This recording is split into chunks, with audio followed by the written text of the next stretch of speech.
Good morning, ladies and gentlemen. I'm going to be hosting today. This is Clemente speaking, by the way, in case you couldn't tell from my NFT morning show profile.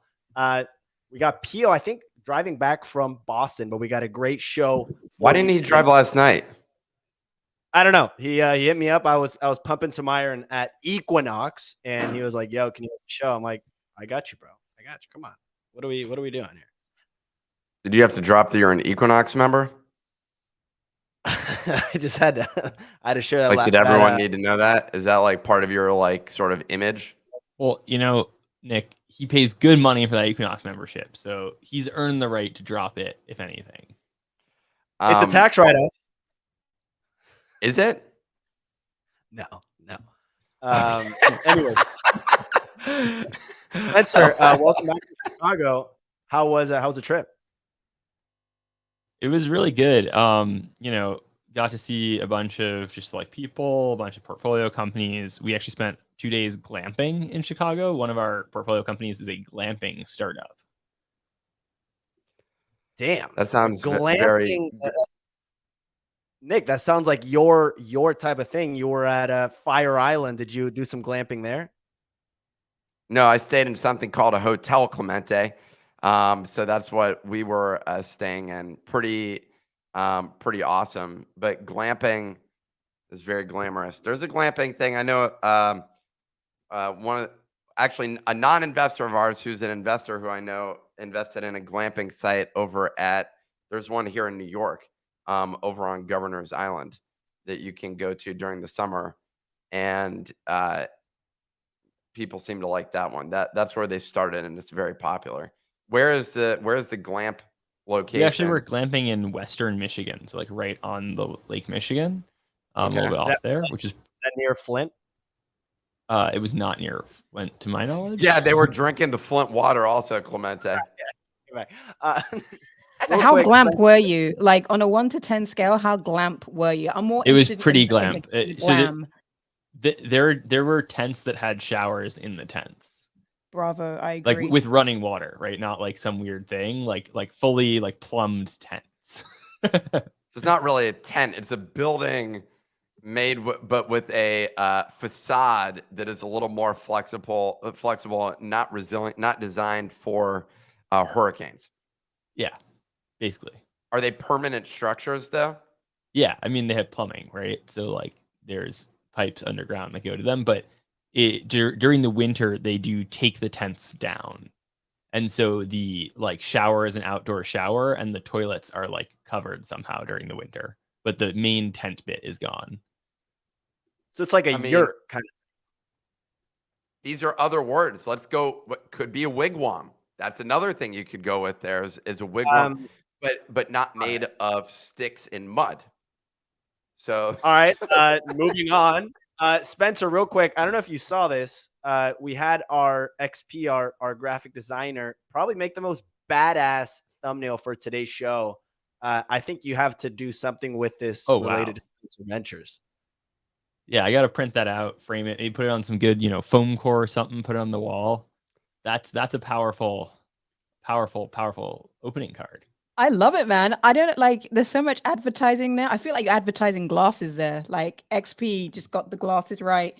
I kind of want to buy the beanie. I also kind of want to buy the hoodie. I think this is one of the best thumbnails that we've had. Well done, well done, XP and Spencer. Well, obviously we don't work on conversion because from that standpoint it may not be a performing. But a lot of people are not Googling institutional capital Web3. But now his face shows up on it, so that's as good as it can get for Spencer. This is the Spencer promotional episode. You love to see it. Easy. Welcome in. I didn't think you'd be joining us, but I am. About tomorrow, I'm here today. I hear that you're saving the episode. You got an Equinox pump in. I just heard Spencer went glamping in Flint, Michigan.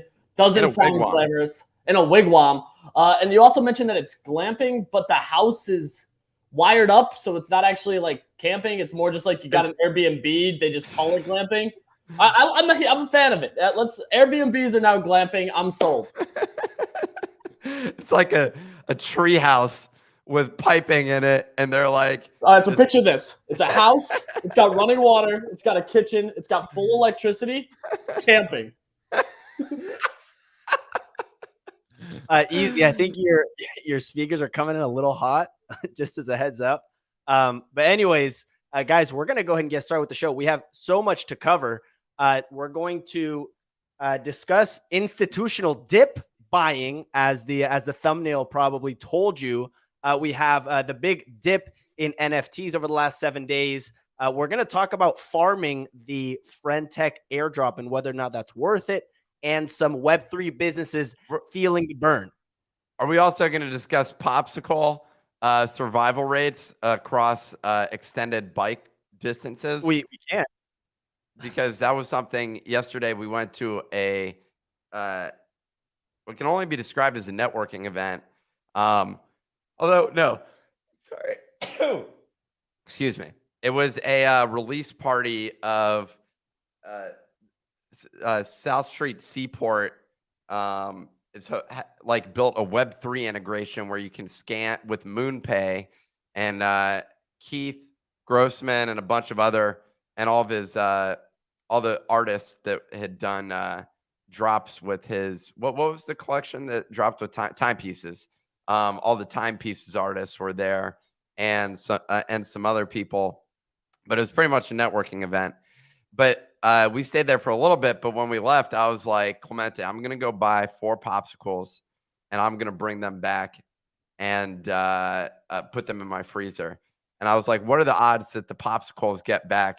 He was like, full conviction, there's no way that the popsicles are gonna make it back to my apartment. And then there were the people working the popsicle stand. Mr. Yellow says this feels like a long story about ice melting. Correct. But so how long did it take for the ice to melt? So it didn't. I got back and it worked perfectly. And that was the conclusion of the story. But everybody was betting against me that the popsicles were going to make it back. They didn't think that there was any chance. I had to explain to them how ice works, and that when you put it inside an insulated bag, it survives a decent amount of time. And here, okay, he's pulling up the picture. Here's the picture of 3 of the popsicles, one of them eaten. Was this before or after? After. Wow, those have some good structure to them still. Well done. They made it back in about 15 minutes. In 80+ degree weather, I'd say 85 degrees.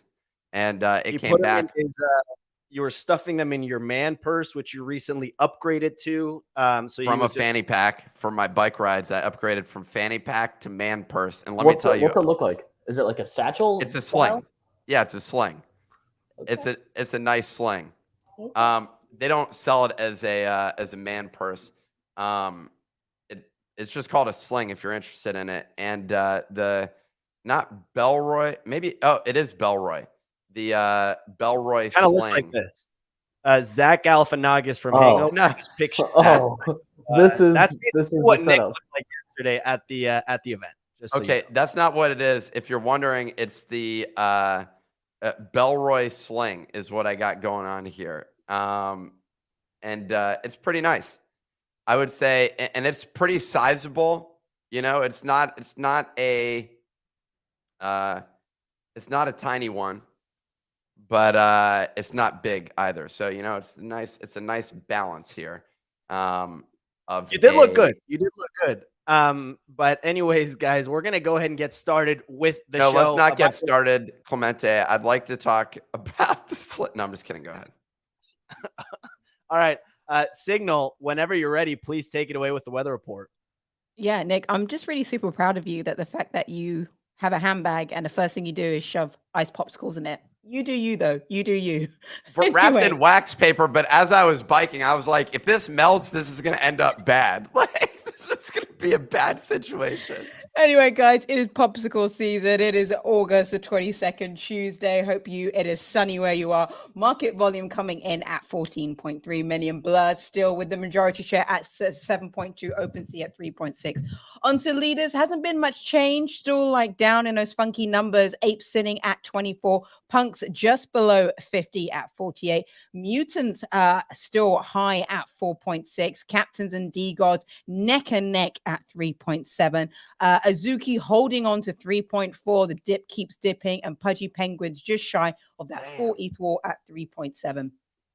Sorry, can't forget Milady's. Milady's at 4.5. Just chasing mutants down to flip them again. Over the past 24 hours, OPEP and Set 12 Kairos debuted yesterday. It's currently at 0.9 ETH floor, becoming the lowest floor revealed on the OPEP and Set. It's just trading about 0.3 ETH above the unrevealed OPEPs. We've also got Set 13 going live around 11 a.m. Eastern Day, and Set 14 will release tomorrow. So we're seeing a faster pace. Let's see how demand holds up on Jack Butcher series as he ramps up. Onto Friendtech. Well, Friendtech made waves yesterday after several news outlets reported that there was a database leak of over 100,000 Friendtech accounts. Turns out actually it was just a simple data scrape. Meanwhile, it has done over 1.7 million transactions on the platform with no signs of slowing down yet. Yesterday, a tweet went viral pointing out that Azuki took in over 40 million for the Elementals drop, but resulted in a market cap loss of over 250 million for the Azuki ecosystem, leaving many questions on the future of Azuki as the floor price approaches levels not seen since mint day back in January 2022. And lastly, artist Sam Spratt's 256 player edition sold out in 123 seconds. So for the people who want minutes, that's 2 minutes at 3.3 ETH price.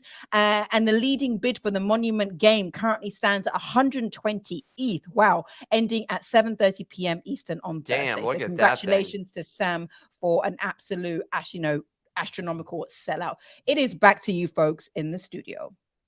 Amazing. That painting Thank you, is Signal. incredible. It's a beauty. And guess what? We're having Sam join us on Thursday. He's going to be a special guest on the show. We're super excited for that. You can set your reminders up at the tweet is pinned up at the top. It's the third pinned tweet. And Nick agreed to do a challenge that for every reminder you set, that is one push-up he's going to be doing on Thursday. Agree to that. I did not agree to that. You did. Did agree. Actually. It's on our Google Calendar too. You set a reminder. So set your reminders, guys, if you want to see Nick do some push-ups. We're going to get this guy just absolutely ripped. We're super excited for it. Anyways, some updates. How many reminders are set right now?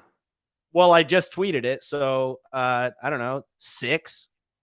There we go. I'll do 6 push-ups.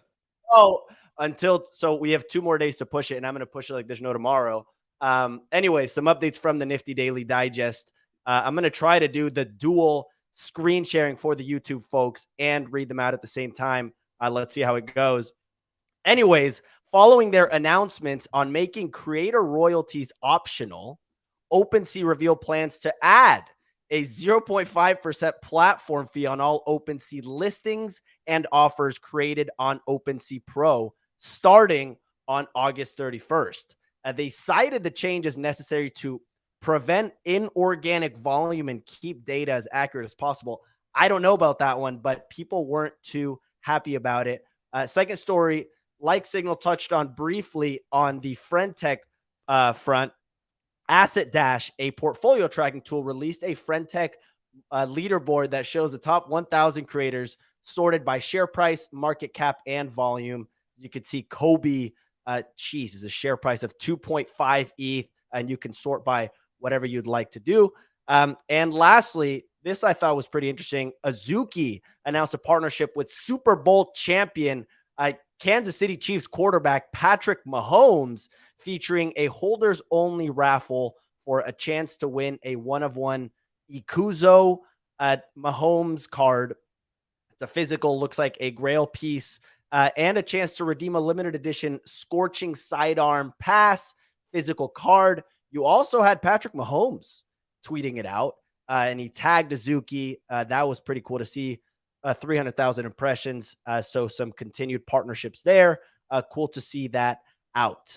Nick, anything that catches your eye? If not, we can move on to what I had planned for the show. That was well, so they launched this partnership and then the floor price just dropped more. I don't know if it's fully like technically a partnership. Museum of Mahomes is an upcoming NFT project that's launching like a phygital experience. So it's going to be slabbed cards by SGC, which is a up and coming card like grading thing. But this is all backed by Mahomes as well. So all the money that's being raised by this is going to a charity of his choice. He's got a team managing it, and then there's a lot of signature and autograph cards in this. I think it's relatively expensive though. I think it's like a $500 mint. But I guess it's leaning more towards like the card collector style versus true NFT market. So I'm excited to see how it plays out. Okay, so that's not a partnership, and their floor price just continues to implode. Someone said the devil's bargain. Azuki took 40 million in exchange, lost 250 million in market value. I like that math, but the only math that Azuki cares about is that they just made 40 million more dollars. Like that. Their bottom line went up regardless of market cap going down. Yeah. It is crazy how low it's gone. Like, I don't know what's happened in the past week that's been the catalyst for this additional. Some of the largest blur farmers have stopped farming. So now like bid walls are really, really thin. If you look across basically anywhere, all major collections have sold off very hard. You look at Bored Apes, they're down to 24. Tmas, popular ape who shills absolute garbage, just sold his ape yesterday, and now it's in the hands of Machi. So that got moved. He waited for the floor price to hit a local peak, I guess. So just yesterday, he had it listed for 30, which last week would have been an instant sell, but instead he waited till this week to sell it just barely over. And he actually lost a potential extra ETH because the guy who bought it from Tmas sold it to Machi for 28. So talk about just an excellent trading course live in real time. Whenever Buddy sells his ape, the bottom's in. That's when I'll buy one. That's when we'll rock one. He's got a party hat bubblegum combo. That used to be, did he just floor it? Dude, they're all floors. Like, it was like 3 or 4 ETH over. I think it was like 3 or 4 ETH over the floor. The party hat bubblegum combo used to be, those are some of the rarest ones, no? My guy, I don't know if you've seen what has happened to the NFT market, but rarity does not matter so much. Spencer starts with my guy. Well, I'm glad. I feel like I started the flooring mid ranges early on when I sold my my first ape. When you sold your floor? Wasn't a floor, it was mid-range. Okay, I like operating in the mid-range. It was an illiquid mid-rare that he got full price for, Spencer. Actually, like, looking back on this now, Nick, why did you sell your ape and at what price? Because things were still pretty good back there. The skies were clear. Like it wasn't the worst. It wasn't the worst of times. It wasn't the most, you know. The first ape was over $250,000, and that was for tax. I got that tax free. So that was the reason that I did that. There was no taxes paid. And I was shutting down a business entity that I owned that I had losses on. So that's why I ended up doing that. And so I ended up pretty well from that sale. The second ape I sold for $95,000. And I was pissed because it actually pumped up to 130. 10,000, 20,000 the next day. You yelled at me for 2 straight days. Okay. You still want to yell at me now, Nick? I wasn't yelling at you. I was yelling about it. Actually, this says that it was 110,000. Yeah, it made about another 10 grand. They went up to 120. The OpenSea numbers are always based on the current price of. Oh, okay. So yeah, at that price, it was 95K. And why did I sell it? It just felt like this was. Basically, I did the play that I said. I said, this is the last drop. I got to get out of here. The price started going down. And I was like, you got to have conviction in your statement. And I sold it basically. And that was the main thing. The price was dropping also. But I had said that there would be one more drop after, was it after Other Deed or before This was way after Other Deed. This was after the Legends of around Mara the, vessels. Yeah, wasn't it Sewer Pass? Yeah. The what? The Sewer Pass. Sewer Pass. Got it. No. Sewer Pass was the that was around the time of Mutants. No. What? Sewer Passes dude, are you good? Sewer Passes came out like 3 months ago. These things dropped like May, June, and you sold this like a few weeks after Sewer Passes finished Dookie Dash game, and then they had the stage. Oh, you're right. Right after Heavy Metal. You know what's crazy is if you sold the top of tier 4 Sewer Passes, you could basically buy 2 Mutants right now. Yeah. So the Sewer Pass, that's what it was. That was the last thing I was hoping for. And for most people, that was a 1.5 ETH, right? Wasn't it somewhere in that range, like 1.5 ETH? The lowest tier one, was like right around there. Was I think they actually got up to 3 at their peak for the most floor one before like tailing off at the end of Dookie Dash. So after I saw that, I was just like, dude, this is not good, and there's no more dividends coming. So that's what I was holding for, and then it was gone, and so I just sold it. I mean, that was the real motivator there. Was that Joke's on you. Now you're gonna miss the Rec League claim.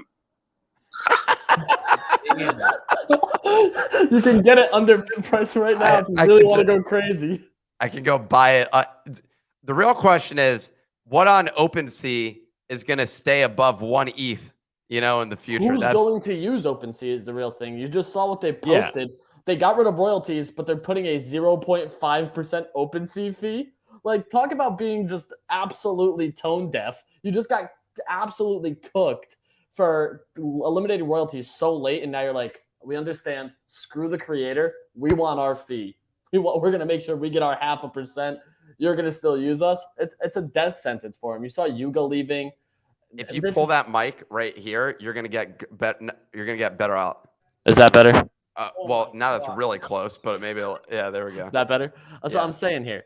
That's the thing is I think we're going to see more NFT projects go to their own marketplaces and try to do some level of this. This was a statement I even recall making this a while back where I was like, games are going to do this? Like, was it going to shock me if we see Parallel launch their own marketplace?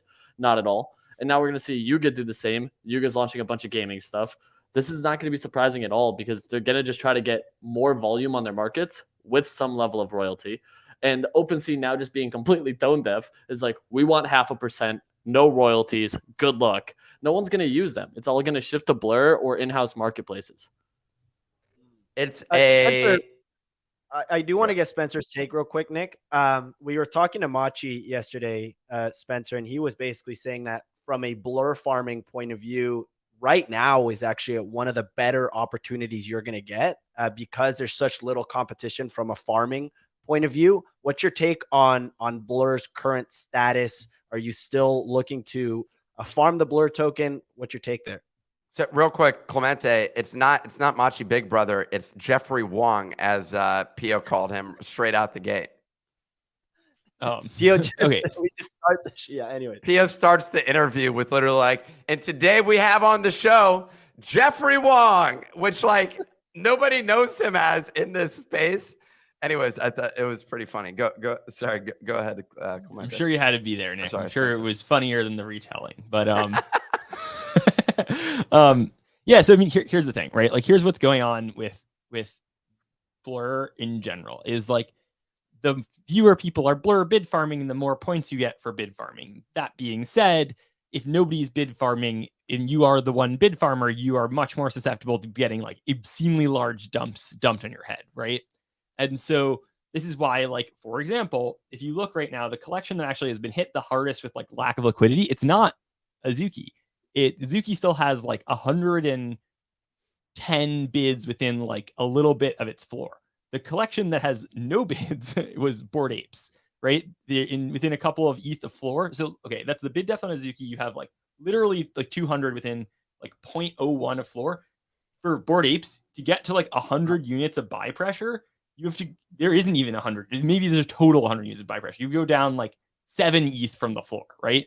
And why is this? Because if you go to Machi's wallet, he has 120 Bored Apes, right? And so like, that's why like, okay, yeah, bid farming in general is probably pretty good. And you get more points than ever for bidding on Bored Apes, but you're also risking the machi dump, right? Because right now, like, and this is where like most of the bid farmers are just doing the math. It's just not worth it. The other problem too with bid farming for Blur is, I don't know if you've seen the price of Blur recently, but and Clemente, I don't know if you can pull up the like token price for Pull Blur. it up, Clemente. Let's get it on the screen. But like, this is the challenge: is Blur's been real down, kind of down only, you might say. And there was a really big capitulation event a couple days ago where it dipped under 20 cents for the first time. Wow. And so like, this is the real story of Blur bid farming, right? Is when you're bid farming, you're doing math. You're saying, okay, I'm likely going to lose money as a function of time. Now that's okay if my bid points offset it. And you can look, it's not 100. So there's more accurate ways to do this, but the rough and back of the napkin way to do this, if you go to the airdrop tab on Blur, you just copy everything into a spreadsheet. You do a sum, you can see roughly how many points there are out there, right? It's not complete because not everyone's listed. There are people who have fallen off the leaderboards, etc. But like, this is a rough estimate. And you can do some math around, okay, I think this maybe goes through the end of the year. I'm going to earn this many points. We know how many tokens are getting distributed. So here's kind of my expected value. And like, high side, low side, you can do some math, right? Well, when it goes from 30 cents to 20 cents, this is like a huge change because this is a 30% decrease in expected value. And you got to think too, whenever they announce, and look, maybe I'm wrong here, but I think whenever they announce when the second airdrop is, I think we see a bigger sell-off in the token. Why? Because there's just so many more tokens coming. And this is the thing that's like really interesting about Blur though, is like the number of very large funds that I've talked to that are interested in buying Blur at some point is very high. The number of those funds that want to buy it before this giant unlock of the second airdrop is very low. So there is even a chance that it goes up significantly after that airdrop. But here's the flip side, is like you have all of these farmers that have lost all of this ETH. Many of them will have to sell their Blur almost immediately just to recoup losses, right? Like they're just down so much. And so this is where like Blur bid farming is in many ways like the dumbest fucking thing ever. Well, it's less dumb than it's been in a while, but it's also kind of more dangerous, right? Like you can lose your shirt pretty easily. I would say like, but this is the thing that's good is like, okay, you have to think the people who are putting the top bid on Ape, right? There's one bid is someone who maybe actually wants to own the Ape which is true for the first time in a very long time. The top bid on NFT collections, like, and this is bullish, right? Like if Blur just bleeds out all of these people who are like LARPing as market makers, who are just losing money. Like, this is the thing, right? Everyone's like, oh, Blur ruined NFTs by incentivizing this shit. No, they didn't, right? If they incentivize this shit, these people will be profitable for doing this. Instead, they have obscene amounts of losses that aren't going to be offset by Blur because Blur wasn't meant to offset your losses from being bad at market making, right? And so, like, now this is more of what it's always should have been, which is like, if you want to buy a collection, bid on Blur because you're going to get some points because the point distributions are pretty good right now. But you also may get your NFT. Great. If you want the NFT, right? If you don't want the NFT, just like bid farming for the sake of bid farming. I mean, I don't know. Like this is like leaving that popsicle in your backpack for like a month and then be like, oh no, why is my man purse like suddenly all sticky? Like, what did you think was going to happen? Well, I would never leave a popsicle in my man purse for a month, Spencer. So let's first. It's also insulated, bro. Well, I don't even know if it's insulated. It just feels insulated when you put your hand in there and it's cold. You're like, this must be insulated. And there's some density to the bag, but it's not like true insulation. The thing that I was going to say, Clemente, is this Blur chart basically, and I think Spencer hit the nail on the head here, which is this Blur chart is basically the price is like literally the chart of NFT prices. And I don't know if Easy wants to do the technical analysis on this real quick. Yeah, it's pretty easy. You see the 0 at the bottom? That's where I think we're heading. That's where it's headed, yeah. So in terms of this drop, this is not good. The other thing, Spencer, as you were saying, which I think is spot on, and this is what I was discussing with Machi yesterday. I was like, why would anybody be aiming for Blur right now when you're just trying to dump on them? So that was basically the main question. So here's the thing though, is like, so Clemente, can you pull that back up and go to market cap? Here, I got. Well, Clemente removed me from the thing. Let me take care of it because I do a better job with this. Okay. Well, so here's the thing, right?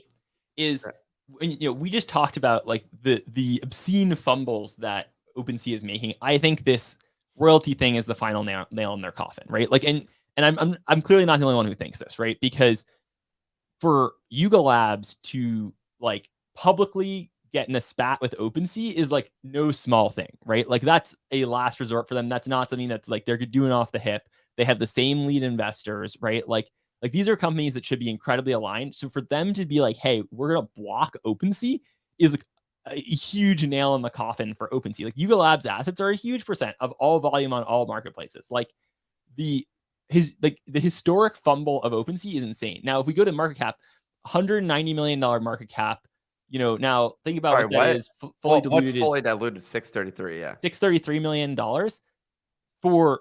now I'm just assuming, right, that Blur is going to sustain and flip OpenSea, right? OpenSea raised at like a $12 billion valuation in the last market for equity, which usually trades under coins. So the idea that like Blur is going to zero, I think is like bubkiss. Like I think this is not happening, right? And very likely, even if you aped right now, like Blur over into the next market time horizon is probably one of the best, if not easily the best trade in NFTs. And here's why. Because the big question for NFTs overall is, are the NFTs today, like, okay, I think if you're in this market, you believe there's a resurgence in the next market, right? Now, is that happening because the NFTs today come back, or is that happening because new NFTs come out that do very well, right? This is the big question. And I think a lot of people are going to say, hey, like a lot of the shit that we trade today is just never coming back. But you know what doesn't have exposure to which one of those outcomes happens? Blur. Blur. Bodogos, but Blur, right? Like Blur is... Both start with B. Both start with B. I don't know what to say about that. Connection confirmed. But okay. But like, if you're just betting on NFT volumes coming back, regardless of what project it is, like the Blur token is an asset that like is a reasonable to speculate on. And it's not crazy high priced, right? Like I know $600 million fully diluted market cap feels high to a lot of people. What's the 8 market cap? The 8 market cap fully diluted, I think, is still over $1 billion. 1.5 billion. Yeah. 1.5 billion. Like, and you have to look at like any other exchange. Look at the, Uniswap market cap, right? Like for an exchange to have a high market cap, this is not unreasonable, right? And so, now the counter argument, you might say, well, Blur, blah, blah, blah, maybe it goes away, et cetera, et cetera. But I just don't think that's the case. And I think the biggest benefit that Blur has going for it is that the mistakes made by its competitors are just so egregious that it really doesn't have to do much other than what it's already doing. And like, this is the crazy thing too, is like what OpenSea could have done is OpenSea could have been the creator friendly marketplace, right? Like OpenSea could have gotten people to block Blur, could have gotten people to rally behind them. That's originally the positioning was, okay, Blur is this terrible thing with, ruining royalties, right? But like, lo and behold, now Blur suddenly these roles are flipped. Like OpenSea became the bad guy without Blur having to do anything, and that's the crazy thing that happened here, right? And so, I don't think it's like out for the count with this token. As a matter of fact, I think one of the best trades in the next 6 months will be buying Blur at some point around the next airdrop, right? This is what I'm looking at. We're farming a little bit of points, but like literally market buying Blur. I think the big question that you should be asking yourself if you're looking at Blur is, do I market buy it on announcement of the second airdrop or following the second airdrop, right? And that question is, how many people do you think are waiting with lots of money to buy Blur after the second airdrop? It's certainly non-zero, right? Like, and how many people do you think are really forced sellers of Blur after that airdrop? I think it's a good number, but like, I think we see easy large swings after that second airdrop, and people really like, I have just seen very little discourse around like what happens to Blur after, because it just seems like a good asset. Well, hopefully there's at least $634 million worth of buys on Blur, because that's what their market cap is.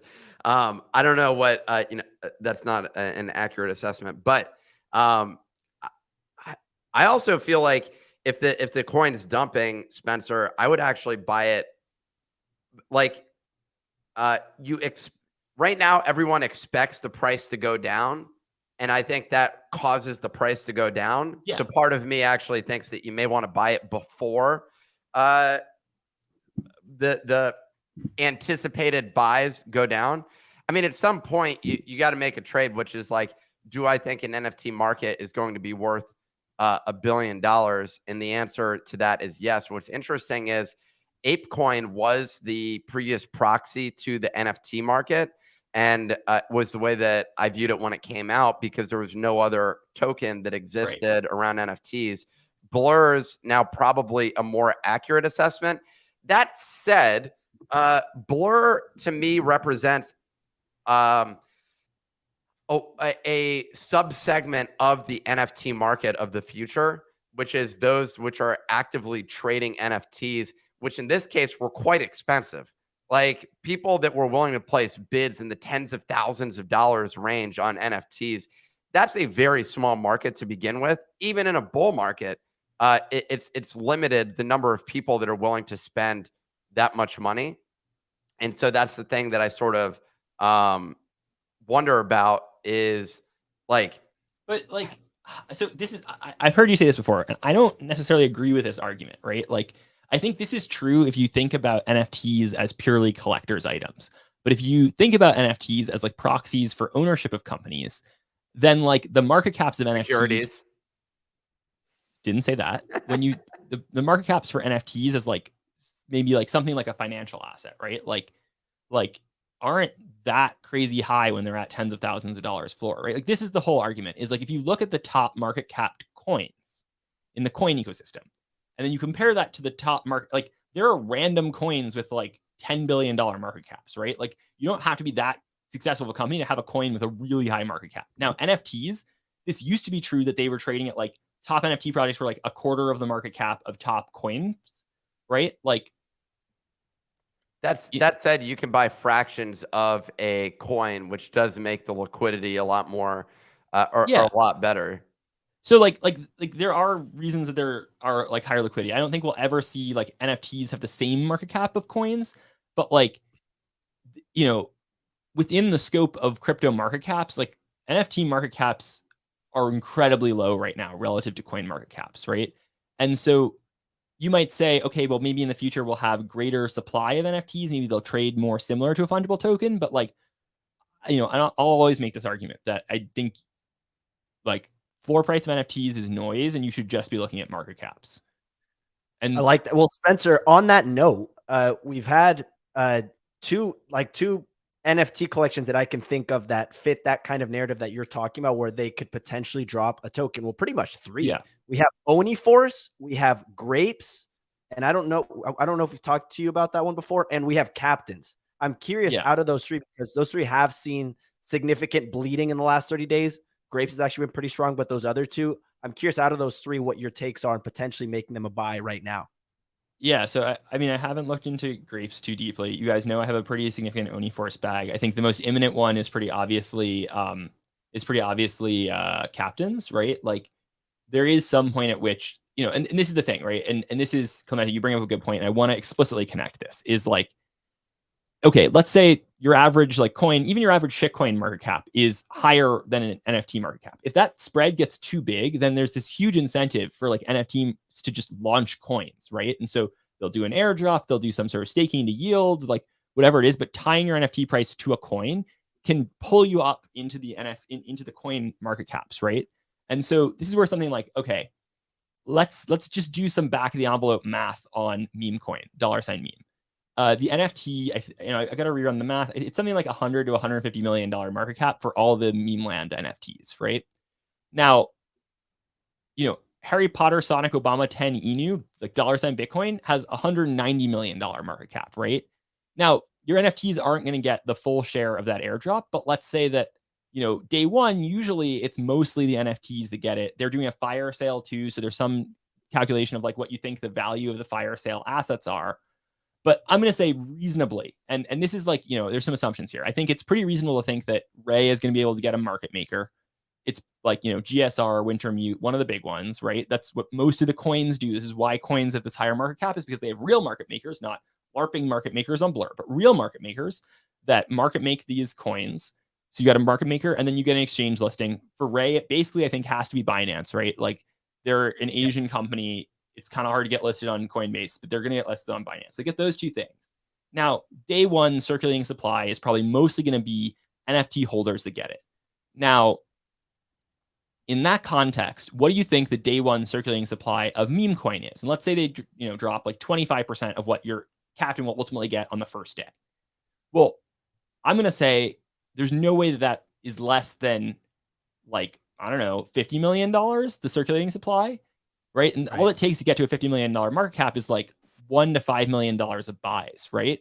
And so, okay, if it's $50 million circulating supply, then that day, the unairdrop part, the part that the captains and them will probably accrue, is probably like, call it like 75% of the, or 70, we'll call it, so okay, so 25, we'll call it 75% of the total supply that captain will ultimately get gets airdropped later, right?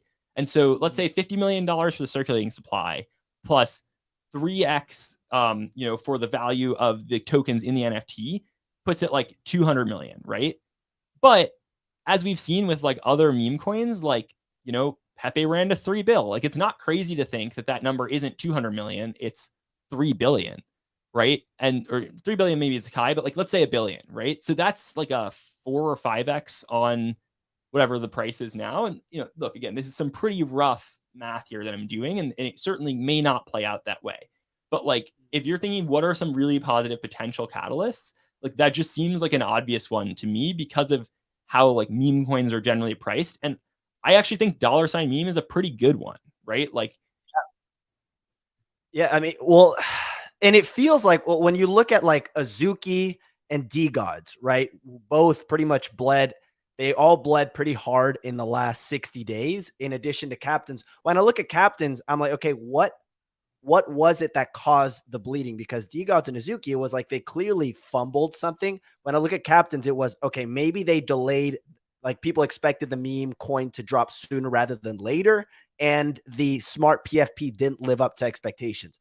But other than that, do you feel like a drop from 10 ETH all the way down to 3.6 is, to me, that's, I mean, again, not financial advice, but it screams like a potential buy here when I compare it to potential catalysts compared to like D-Gods and Azuki and Pudgy Penguins? Well, look, I mean, this is my view on what's happening in the NFT space right now, is the whole space is just repricing to there not being a mid-tier, right? Like, there used to be, okay, you had like apes at 30, you had like Azuki at 15, you had captains and D-Gods at 9 or 10, right? When Azuki went from 15 down to like 4, okay, well, suddenly, like, the question is, previously it was like, okay, D-Gods and Meme Land could be the next Azuki, right? And maybe even the next 8, but probably more the next Azuki. And so at 9, that was them knocking on the door of the 15 ETH price, right? Okay, well, Azuki falls off. Then you have a missed delivery from D-Gods,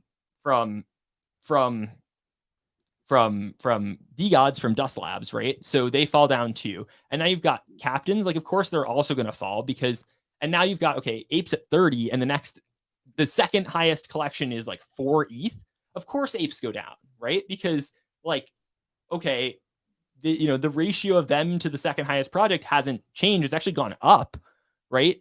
But like, when you lose the mid tier, it pulls the top tier down and it consolidates the rest of the NFTs there. And I don't think that a lot of people are doing the math around like expected value of coin airdrops. But I also, you said like it's not a big deal. I think it is a big deal that they missed. Like, there's a lot of expectations that the airdrop for $ meme was going to be last month, and missing expectations is not a great thing. The reason that I think the reason I think that Meme Land potentially has a recovery arc is because, okay, they missed something, but like at the end of the day, there's still a token coming. It seems pretty soon, right? If they launch it in the next like month or 2, like, it's probably fine in my view. But like, whereas, okay, this has always been the challenge with D-Gods. D-Gods already has their token out, right? Points Parlor is cool, but it's just not like cool enough. And so what are the upcoming positive catalysts for D-Gods? What are the upcoming positive catalysts for Azuki? I just don't know. Like, and I think this is the thing too, where like both of those collections had big announcements, they hyped them up, and they just sold off really hard afterwards. And I think the mistake that those founders are making right now is that I think both of them look at this and they say, okay, we hyped something up, we made a big announcement, and bad things happened. Therefore, we should not build towards new announcements, right? And this is why you see basically silence from both groups on what's going on, because they're indexing, okay, our mistake was making an announcement in this market. I don't think that's right. I think their mistake was the announcement they made was bad, right? Like, I think that they made mistakes with what they did. And that's where I think some of you, like, you see these founders saying, no, my mistake was the communication, not the decision. But in my view, the mistake for both those projects was the decision, not the communication, right? And so that's where, like, again, this is why I think it's just like a fundamentally different thing between meme land and those. Now, again, like, you have people like Beanie, who is in general like a very good NFT like trader, coming out and saying he really doesn't like meme land, right? And I think that the biggest risks to meme land is that Ray doesn't find a good market maker and/or doesn't get listed on Binance. If it's not true that exactly both of those things happen, like, then none of the math I say happens, and this shit goes to like zero, right? That's like the real risk. So Spencer, like, I mean, right now it feels like we're seeing like lower highs and just lower lows, and the whole like buying PFPs right now, it feels like a bit like catching a falling knife. You think you would never think you would see Azuki at the prices that it is today, but somehow it keeps going lower, and that is a signal across all of these different collections at the moment. Like, what are you looking at as a sign of this could be like potentially the bottom now? Like, what indicators do you look at? Here's the thing, right? Like, it's really hard overall to think of what the catalyst is for the NFT market to stop just like bleeding, right? It's been bleeding. We've losing people. And the thing is, it compounds itself, right? The more people carrying realized and unrealized losses, the less traders there are, because the worse the vibes are. And, it would take a miracle for the average NFT trader to not be sitting on huge losses, like, in any recent time. And I think I tweeted this out the other day that, like, my view is, I think we just need a lot of attrition from the market, and then we need new entrants. We need a couple of crops of new entrants to come in, and we just need a couple of big wins, right? Like, when was the last time like a large group of people made a lot of money in the NFT space? You might say it was like when D-Gods bridged, right? Like, you might say a couple of other things.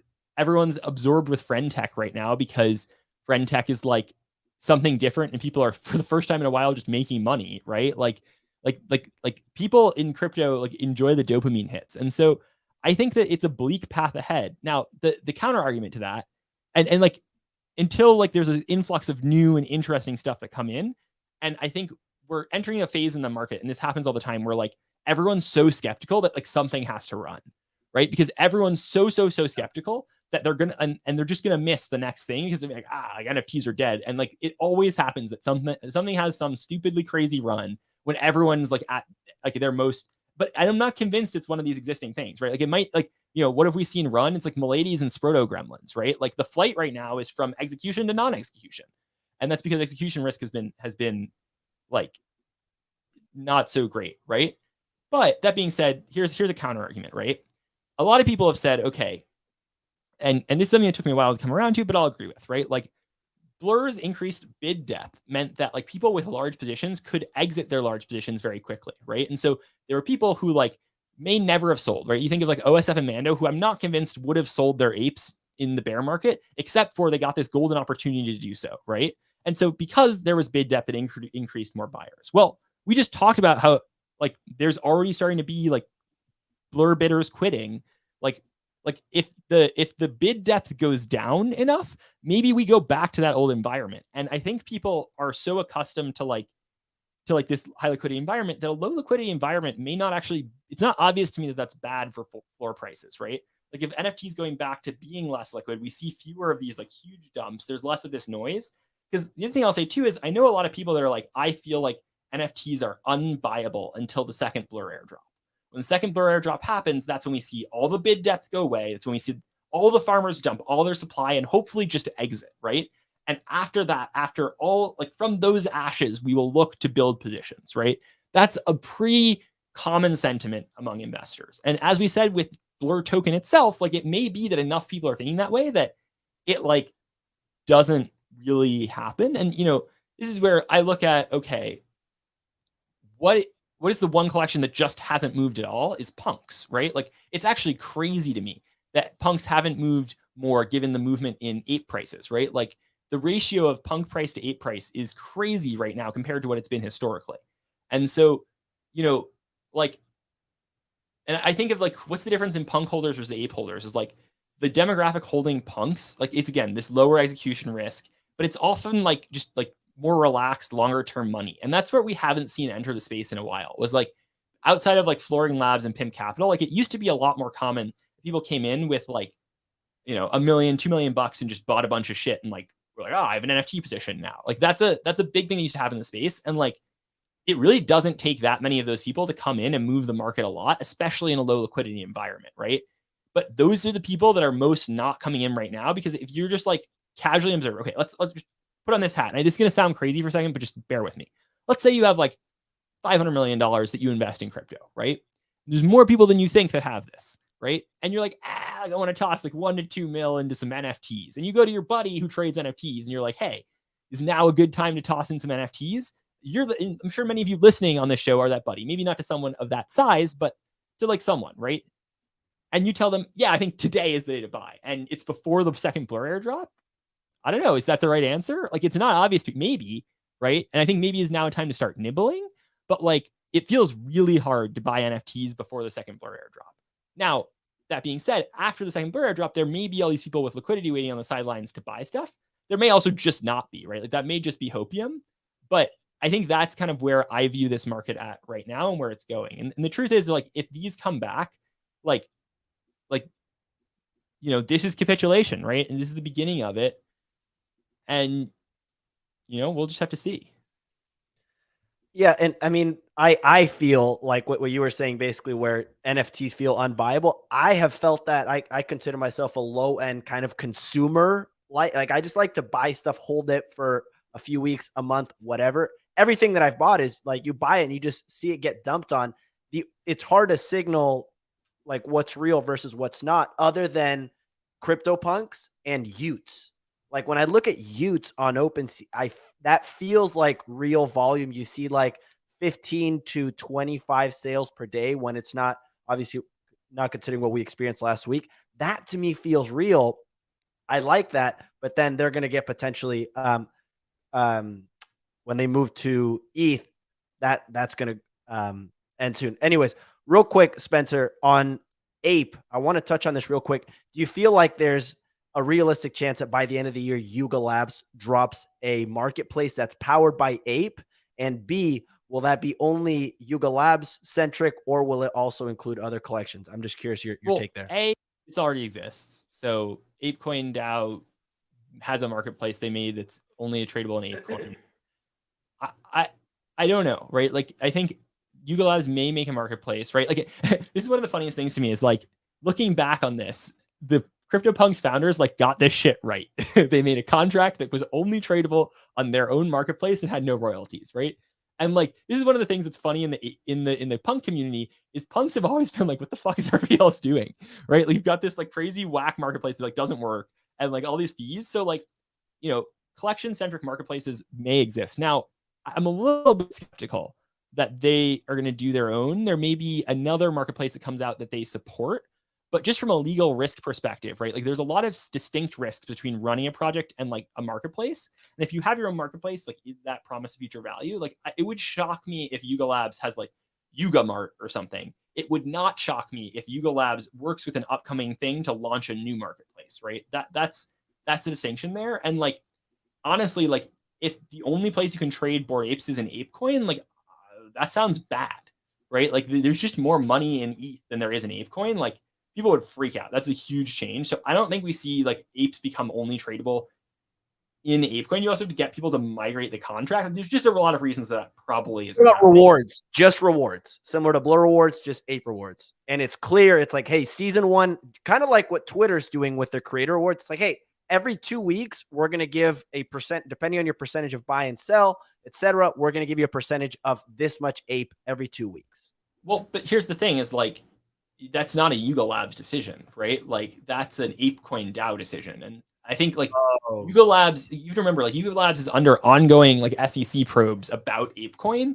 Like, if you're sitting in Yuga Labs seat, right, like, your job is to be as distant from ApeCoin as possible, right? And so I think that like the chance of that happening is probably pretty low. Like, the real catalyst for ApeCoin, I think this is, so like, here's another read that I have on what's going on is I just think like Yuga Labs has gone down this like GameFi route that's just not really working for them because their games have not been very good recently. Like I think that like the shit. Heavy Metal was just a huge like miss, right? And it's so bad. And so my view is this. I think a lot is riding on Legends of Mara. If Legends of Mara is the next parallel, right? Like parallel TCG, we saw Prime go up to like a what, $500 million market cap. Like if Legends of Mara is a trading card game that's really good, like that that could be redemptive to Yuga Labs, but like it needs, if it's bad, like I don't know, Apes go to like 5 or 10 ETH. Like it's just like the focus, like this is the weird thing. And this is like, I've always not been a huge fan of like this part of what's going on with Yuga Labs is like, I like Yuga Labs as a private members club. I don't know that I'm bought into them as like a GameFi studio, right? And this is where like owning an ape felt great when it was like you were in a social club, but like owning an ape where the ape's main value is like airdrops and like staking rights is like not as interesting. And it really punishes people who got like nice looking apes. It's also, I don't know, a game that's been designed around getting a few thousand people in the game. Like Luca Netz's perspective from he's on the e-commerce side. His side is, well, I have a bunch of early buyers of my products, which is great. Although even still in the e-commerce world, 3,000 people is buying something is great. I don't know that they're going to spend thousands of dollars a year on e-commerce goods, which with an average price of $15 or whatever it is. Let's say that there's round up and call it 5,000 people in the collection spending, buying 5 products a year times $20. That's $500,000. That's a small business. In terms of the gaming side, what is a game with a couple thousand people on it? And also, none of the people that bought you, or like a small percentage of the people that bought apes at the time that apes were being sold, most of them were not buying it because they wanted to go play video games, or if they were playing video games, they were already playing video games. So it's sort of just a weird thing. Like it's a weird path for them to go down that to like, yeah. I kind of disagree with that. That comment, Nick, kind of always reminds me of like when people have watched a YouTuber for a really long time and then the YouTuber changes direction because they're growing. And it's like, you're not the same anymore. You've changed. Like, I don't like your channel anymore. And you see these like YouTubers who've been on there for like, I don't know, 10 years. And they started off reviewing like cheap products and now they've gone into like luxury products. It's just like, well, how can Yuga go out and raise all that money on the idea that they're just a collectibles project? Like, would have A16Z put that money in if we were like, we are just going to stay in collectibles? Like, they needed a path and a vision that would justify the valuation and the growth that they wanted to have for this business. So, like, whatever happened, they had to adapt and they had to change. And I don't think staying as a niche club where you have these expensive assets, at the end of the day, like, people would have turned around and been like, well, why are we holding these assets? It was for a club in Miami. Great if you live in Miami, but if you don't even live in Miami, like, well, why is this worth 100,000? I think there has to be a justification for the valuation that they have and the direction they want to go and the vision that they're trying to lay out. I'm not saying that, or sorry, I want to hear what you think, Spencer. I just want to defend myself here, which is no, defend yourself. Defend. You're right that most people don't want to necessarily go to Miami, but maybe if it was actually designed at like the social club one is a hard pitch for me. Also, I'm not saying that that's like a better approach. It worked for punks because punks ended up attracting a group of people that were behaved more like old money, I guess, if you want to say it that way, or long money, as Spencer described it, which is like the better place to be to develop a social club. Is those that are just like, traveling around, have disposable income, have a bunch of money that's left over. Whereas apes, a lot of people bought in at cheap prices, never had the amount of money that showed up all of a sudden. And so that's a totally different club that you're hanging out with, basically. And all I'm saying is the gaming approach is a very challenging approach for NFTs. You're correct, Signal, that like they needed to have some pitch to go raise money. I don't know why they needed to do that, but okay. Like, you don't have to go raise billions of dollars. Like, there's no requirement to do that. They could have been acquired for $1 billion, and that would have been like an all-time exit, and they would have made a fortune, and they would have just been like super rich and chilling at this point while someone else deals with having to manage this project. So I don't know that like raising capital at that valuation is necessary. Like, OpenSea is now in this place where I don't think I don't know how many people are going to want to work there when they can't figure out a way to like make the market work. So it's just a tough place. Raising a bunch of money is not the indicator of success. Having a bunch of money that you earned as a result of your efforts is the indicator of success, and that's what people look for. But now they're locked into this position. Same with Moonbird. Same with all these other places where they need to go and execute and pull a rabbit out of a hat and suddenly have like an incredibly successful business when that was not the foundation of how they started. It's just a very difficult position to be in. So I think that Yuga's in that same place, and them going and building a game that becomes as popular as Fortnite, which is what they need to do at this point in time, I think is like very low odds. But I'm interested to see it, and I'm actually curious to see their like execution. It is a little weird, to Spencer's point, but I don't like some of they've had some stumbles, but I still think they could potentially like pull it off. I'm just not willing to hold an ape while I figure that out. And the value of an ape is not, as to Spencer's point, not super high in the world of gaming. Well, it's also like this is just something that's like weird to me. Is like, I feel like a lot of the promise and what made sense to me was very simple about NFTs. It was like, these are like owning like a long like membership to a country club, basically, right? Like, it's a social club. There's cool people, there are events, but like, why is there like we're 2 years into this, like hundreds of millions, if not billions of dollars into this, and there's like zero like clubs. I don't know, like it just feels like we were at a point in the NFT market where like somebody should have actually built the like clubhouse, right? And it just like doesn't exist for like any collection. I guess Proof kind of has something in LA, but like short of that, like it's just kind of a weird thing to me where like, I don't know. And I think it could have been where like what I think would have made sense was like within Yuga Labs, like use other deeds. They had the codas, you had the vessels, like make that the GameFi thing. Like, one of the destructions of value of apes has been that the sewer pass airdrop has just gone down so much that like you're pricing in future airdrops is like remember that the tier 4 sewer passes were 7 ETH, right? That's crazy compared to what the price of things are now. And the heavy metals are like, well, what's heavy metal at right now? Like half an ETH, right? So like destruction of value of airdrops is bad because it makes you price in a lower value of future airdrops. And there's just so many NFTs in the Yuga Labs ecosystem, right? Like, we even see like 10KTF is finally doing its PFP thing, and it seems like nobody cares. Like, the 10KTF PFP is at a 0.2 ETH floor price. That's crazy, right? Like, this is the thing that's going on is just, and this is this genie out of a bottle that's so hard to put back in, is you can't decrease supply, and everything needed to go so well, and it just hasn't. So I just wonder if we see a large transition in strategy here. I just like something needs to change, right? Or something needs to become more clear of like where this is all headed.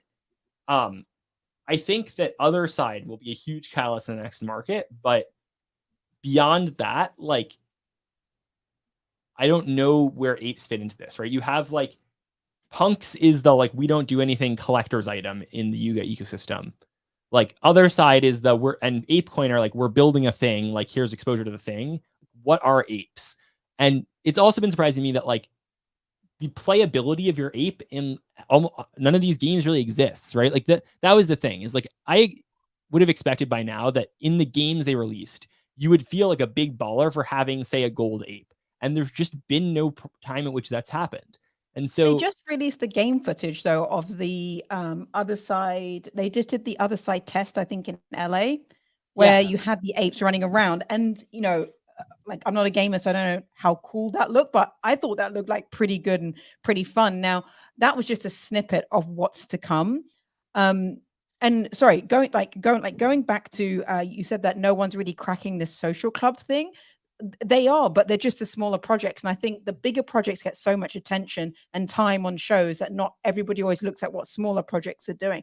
Like Chimpers are doing these IRL meetups around the world. You got D-Gods who just came out like last week saying that they want to really have IRL social clubs across different places in the world as one of their core tenets.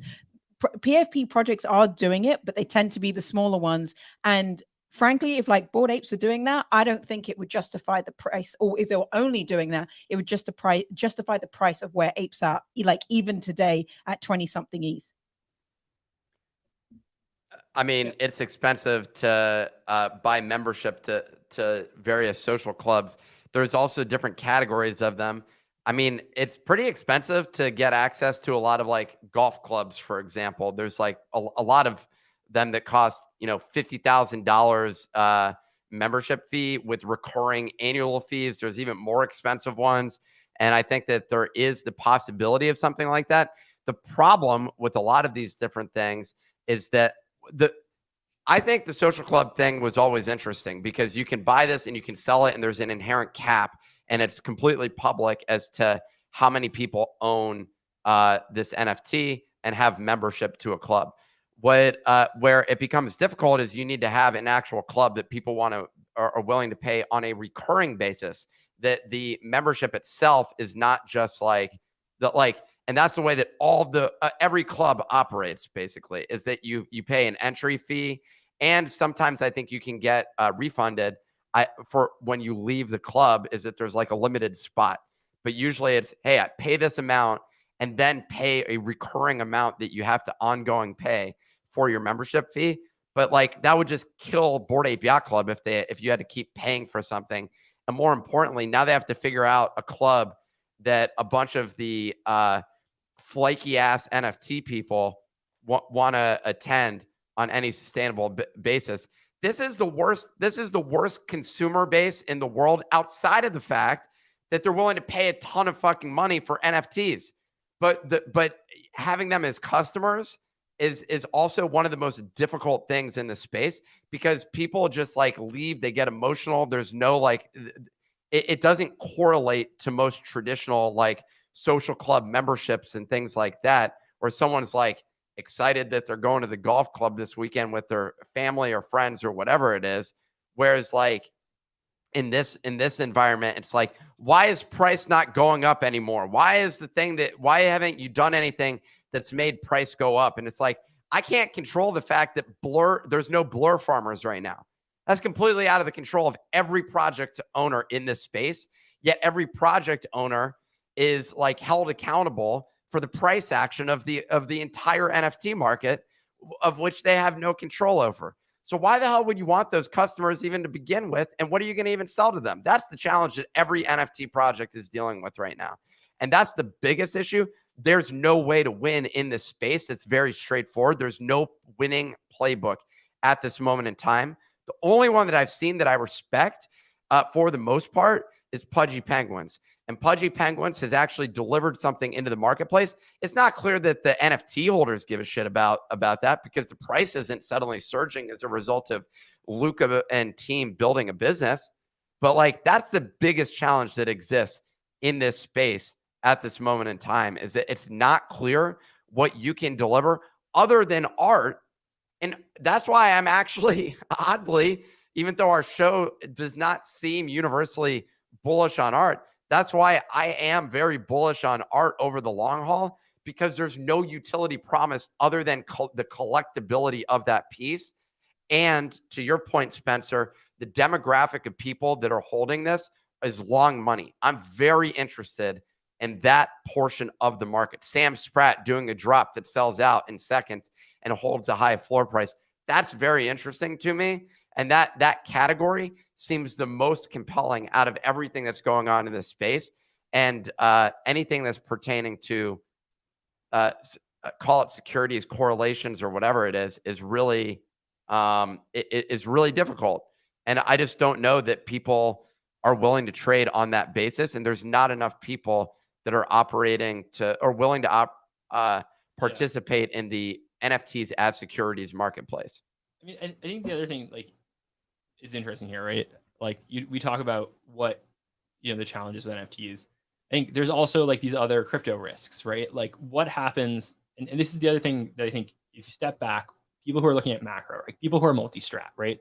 And there's just increasingly few people who only trade NFTs, right? So like, really the view here is this longer term money, like there's sort of two buckets. There's like rich dudes who like art and are like, oh, this is like digital art, let me go buy some, right? They tend to buy, like, this is why you see Fidenzas are doing fine, right? They're doing great in this market. Like, now the other group you have is like crypto traders or degens, right? And the challenge going into this next year is you have like Bitcoin ETF stuff and the halvening, right?